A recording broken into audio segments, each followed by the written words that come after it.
It was a quiet, rainy afternoon in the city. The cafe at the corner of Elm Street was almost empty except for one man sitting by the window, his tailored charcoal gray suit too crisp for such a lonely place. His name was Ethan Cole, a 38-year-old CEO of one of the biggest tech firms in the country. To the world, he had it all: power, money, a penthouse that overlooked the skyline. But at that moment, he looked like a man with nothing. The rain tapped against the glass as Ethan stared into his untouched coffee.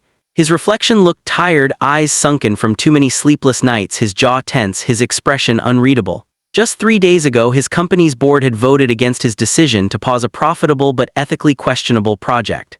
"It's business, Ethan," they'd told him. "Don't get emotional."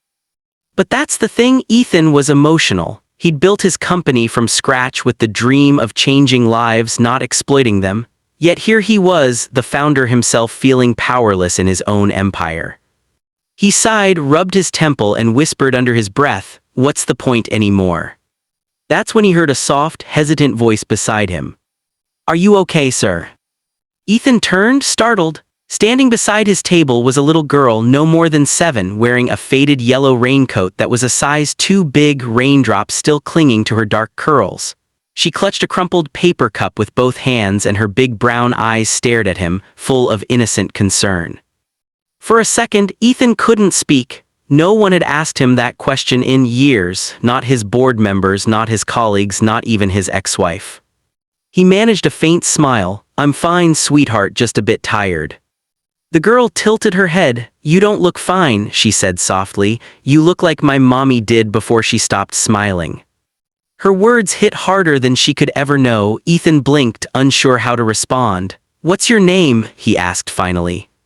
"Lily," she said with a proud little grin. "My mommy says my name means flower, but we don't have any flowers anymore." Ethan felt something tighten in his chest. "No flowers." She shook her head. "We used to have a garden, but now we live in a shelter and it doesn't have space for flowers."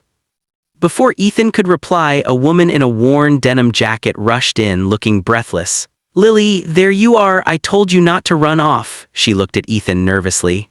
"I'm so sorry, sir." "It's all right," Ethan interrupted gently. "She was just keeping me company." The woman, Rachel, gave an embarrassed smile. Her face looked tired but kind, like someone who'd carried too much for too long. She thanked him quietly and tried to lead Lily away, but the girl turned back. "Sir," she said softly, "if you're sad, you can talk to my mommy. She helps people at the shelter." Rachel froze, blushing. "Lily."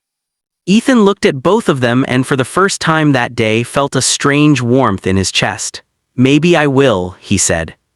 As they left, he watched through the window. The little girl skipped into the rain, holding her mother's hand. The gray day didn't seem so gray anymore. Ethan didn't expect to see them again. But the next morning, as he walked past the same cafe, he found them sitting outside, Rachel sipping a small cup of coffee, Lily nibbling on a muffin. He hesitated, then approached. "Mind if I join you?" he asked. Rachel looked surprised. "You don't have to." "I want to," he said, smiling faintly. And that was how it began. Day after day, Ethan found himself returning to that cafe. He'd never planned it, but something about the little girl's honesty and Rachel's quiet strength made him feel human again. He learned that Rachel was a nurse who'd lost her job when her clinic shut down. Her husband had left months later, leaving her and Lily to fend for themselves. They were staying in a temporary shelter, waiting for something better. Despite everything, Rachel never complained. She was gentle, humble, and endlessly patient with her daughter. Ethan, who'd lived among cutthroat executives for years, found her kindness disarming. One evening, Lily climbed onto his lap without asking and said, "You smile more now, Mr. Ethan." He laughed softly. "Do I?" Mommy says smiles are like sunshine. You didn't have any before." Rachel looked at him and blushed slightly. She has a way of saying things that stick. Ethan met her eyes. "She's right," he said. "I didn't have sunshine for a long time." From that day on, their lives began to intertwine. Ethan started funding small projects at the shelter, quietly signing the donations without his name. He even arranged for Rachel to get her old nursing license renewed. He told himself it was just helping out, but deep down, he knew it was more. For the first time in years, he felt something real, not the empty satisfaction of quarterly profits, but peace, warmth, connection. Then one rainy evening, almost like the first, they didn't show up at the cafe. Ethan waited. An hour passed, 2, he called the shelter only to learn Rachel and Lily had been in an accident. A car had run a red light. He rushed to the hospital, his heart pounding. When he found them, Rachel was bruised but awake. Lily had a broken arm and was sleeping soundly beside her. Rachel looked up weakly as he entered. "Mr. Cole." "Ethan," he corrected, sitting beside her. "You scared me." She gave a faint smile. "We're okay, it's just hard to stay strong sometimes." He took her hand, hesitant, gentle. "You don't have to be strong alone anymore." Tears welled up in her eyes. "Why are you helping us?" He hesitated, then said quietly, "Because once someone asked me if I was okay, and no one ever had before." Rachel squeezed his hand. "You're a good man, Ethan." That night he stayed with them until morning. Months passed. The cafe became their place again. Lily's arm healed. Rachel found a steady job at a private clinic thanks unknowingly to Ethan's behind-the-scenes efforts.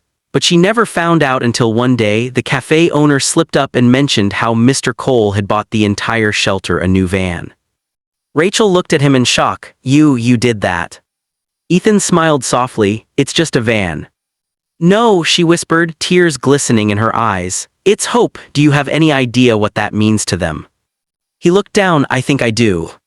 In that moment, Lily ran up and hugged him tightly. "You're my hero, Mr. Ethan." He froze for a second before wrapping his arms around her. "No, Lily, you're mine." Years later, that same cafe had a new sign, Lily's Corner. It was co-owned by Rachel and Ethan, now partners in both business and life. The place had become a safe haven for anyone who needed warmth, a free coffee for the tired,